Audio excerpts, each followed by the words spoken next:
Temperatures will stay low for now, so keeping warm is top of mind. But that heat can burn a hole in your wallet.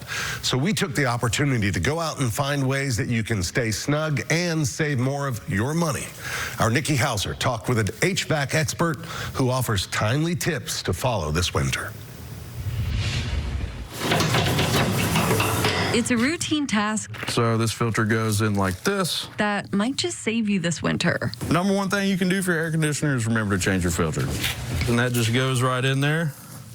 Jake Red with Air Conditioning Service Incorporated in Nashville tells me this is the time of year to remember that one simple thing. Eventually, the clogged up filter will shut this down. What can also keep you warm and save you money? What was wrong with this piece of machinery was the inducer motor was bad. Is checking your system's maintenance twice a year. You know, you might invest a couple $100s in maintenance every year versus, you know, if your blower motor goes out, depending on what kind of machine you have, that could be $800, $500, $1,500. Not something you want to shell out if you can avoid it. Just trying to bring the customer good value. I also asked Jake how I should set my thermostat to stay warm and within budget.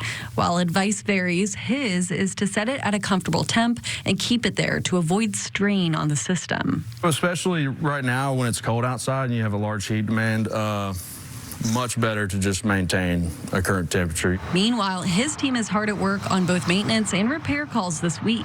Yeah, we've pretty much been doing a lot of service calls. They're happy to help and reminding you to help yourself. It's cold. It's very cold. Nikki Hauser, News Channel 5. All right, help is needed, no doubt, this time of year, Nikki. And they also mentioned for those who heat their homes with a furnace, the importance of maintaining it. Exactly, not only to make sure that you're staying warm, but also to make sure you're not getting carbon monoxide poisoning, because that can happen with a leak with that. So it's just important to across the board, make sure that you're being safe. There's a checklist, right? Exactly. And have a carbon monoxide detector along with smoke detectors. Save lives. Thanks, Nikki.